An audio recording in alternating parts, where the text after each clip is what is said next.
Hello everyone, welcome back to another Stitches and Scribbles tutorial. We are calling this pattern the Sanderson Shawl, inspired by the Sanderson sisters from the movie Hocus Pocus because I have all of their colors ready to be used. So most of the yarn I'm using is a Hirschner's Halloween set that I got. I ordered this a couple months ago. It's in one of my haul videos, but it came with all of these mini skeins of yarn. So there's 2 orange, 2 green, 2 purple, 2 white, as well as one called just plain multi and one called witch multi. So I'll be using all of those colors, but I also thought that in order for it to be a Halloween shawl, it needed some black.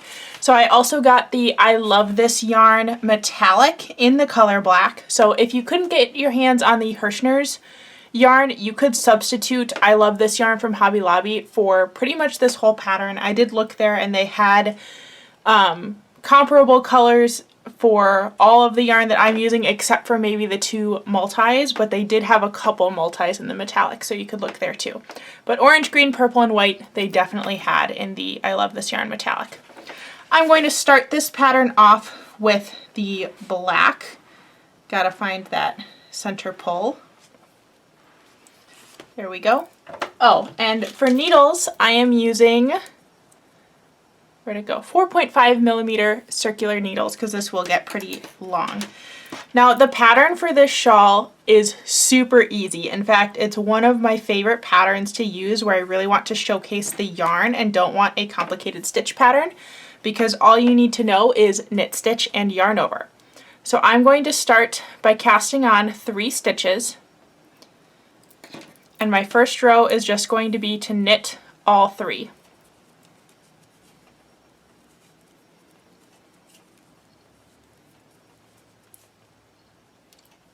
Row 2 is where we start our increase.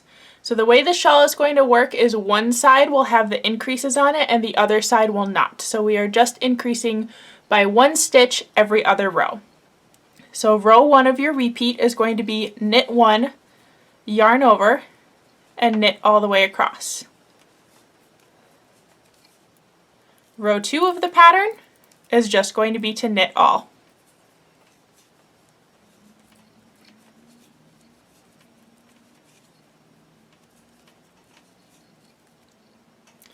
And I'll show you again. Row 1 is knit 1, yarn over, knit all the way across.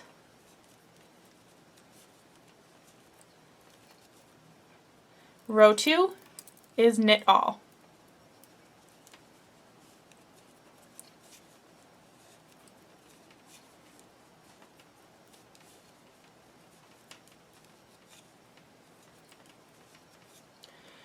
And as we start to increase, you can see that one side has those little eyelet holes on it where those yarn overs are.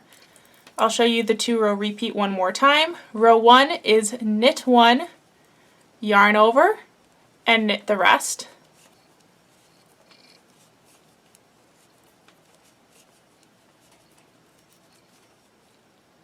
And then row 2 is just to knit all the way across.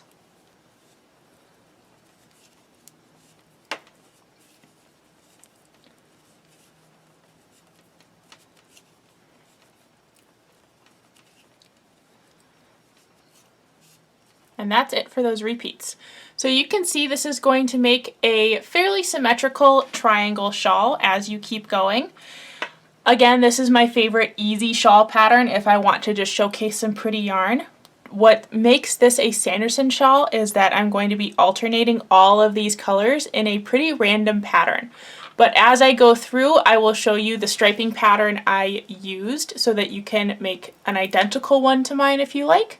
But otherwise, in the spirit of the Sanderson sisters, I would just go random and do what you want, pick the colors you want, make big stripes, little stripes, in any order, any color combination, and just kind of see what stripes you come up with. But I will show you my progress as I make this shawl bigger. Alright, I have our finished shawl here. So you can see this is the end that we started with in the tutorial section of this video. And I just kind of went crazy with the stripes. So because the striping pattern is so long, and it's not really a pattern because it doesn't repeat anywhere, I will list all of the stripes in the description because there's no way I could fit it on screen with how many there are. So I will just leave those in the description box below. But I love how this shawl turned out. I love how bright and colorful it is. And again, it is just a triangle shawl, but I think it's fantastic for spooky season. I hope you enjoy this tutorial, and I hope that you make your own version of this shawl, whether it's in Halloween colors or some other crazy color combination, or even to fit a casual cosplay or a costume for this season. If you do end up making it, make sure you tag me on Instagram so I can see it. My Instagram will be available on my bio on YouTube, and I hope that you check that out as well. And I'd love to see your recreations. I hope you enjoyed this tutorial, and I'll see you in the next one. Bye!